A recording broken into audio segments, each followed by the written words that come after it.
In this lesson, we're going to continue our look at the reactions of aldehydes and ketones, focusing on the acyl addition reactions involving alcohols and thiols. Aldehydes and ketones can undergo acyl addition-elimination reactions with alcohols to give acetals or ketals. As you can see in the example, acetals and ketals are simply geminal diethers, having two alkoxy groups bonded to the same carbon. The terms acetal and ketal are often used interchangeably, but there is a distinction between the two. Technically, an acetal is formed from an aldehyde, and a ketal is formed from a ketone. The reaction is performed with an acid catalyst and requires two equivalents of an alcohol. The carbonyl oxygen is ultimately displaced as water. The seven-step reaction mechanism is a sequence of acid-catalyzed acyl addition-elimination followed by a second addition. This rather lengthy reaction mechanism can be broken down into two very similar subsections. Each subsection follows a similar pattern of protonate, do something, and then deprotonate. This pattern is common throughout the acid-catalyzed reactions of carbonyl compounds. The first section of the mechanism begins with the protonation of the carbonyl oxygen. This serves to enhance the electrophilic character of the carbonyl, allowing it to react with a rather modestly nucleophilic alcohol. In the second step, the electrophilic carbon of the oxonium ion is attacked by an alcohol, breaking the carbon-oxygen pi bond. In the third step, the resulting alkoxonium ion is deprotonated to form a hemiacetal, a compound with both a hydroxy group and an alkoxy group bonded to the same carbon. These first three steps represent the protonate, do something, deprotonate pattern. The first step is the protonation of the carbonyl oxygen, which was done to enhance the electrophilic character of the carbonyl. In the second step, we do something to take advantage of the protonation performed in the first step.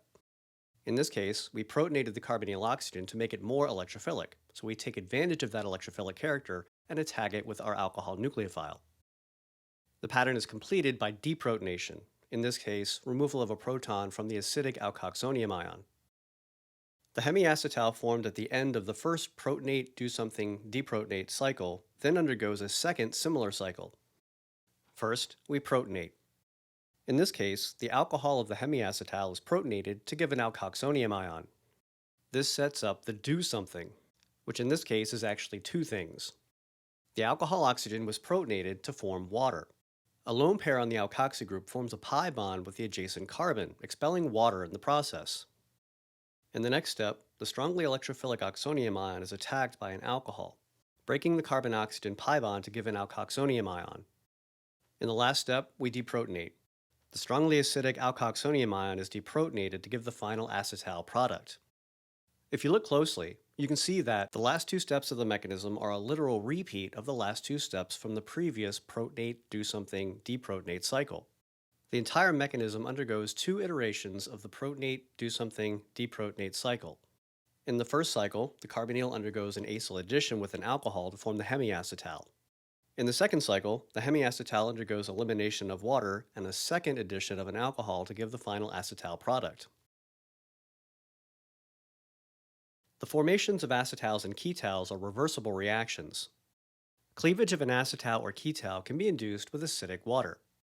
In the example, 2,2-dimethoxypropane is cleaved by acidic water to form acetone and two equivalents of methanol.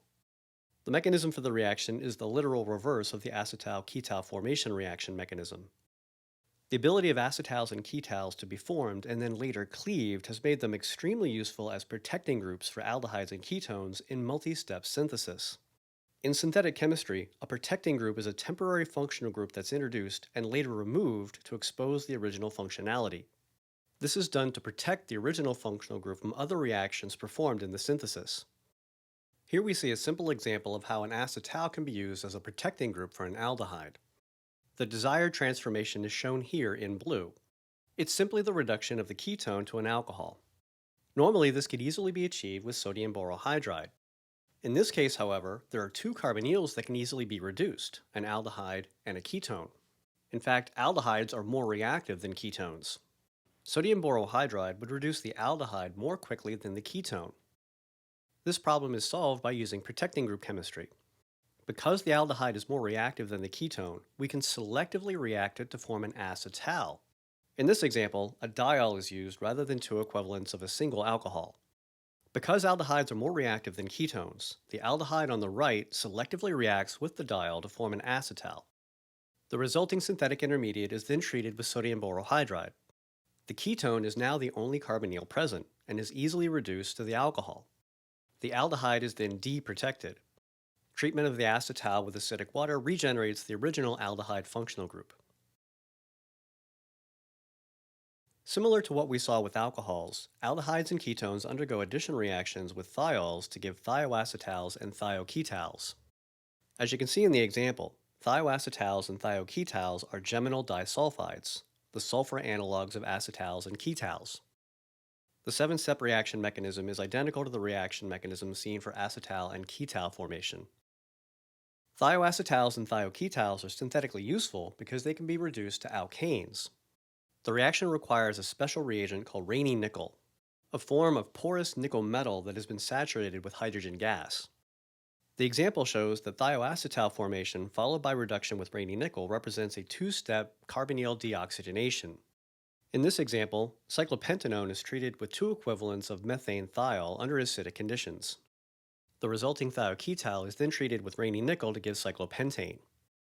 As you can see, the overall transformation is the deoxygenation of the original carbonyl. This sequence gives a third alternative to the deoxygenations using Wolff-Kishner or Clemmensen reductions.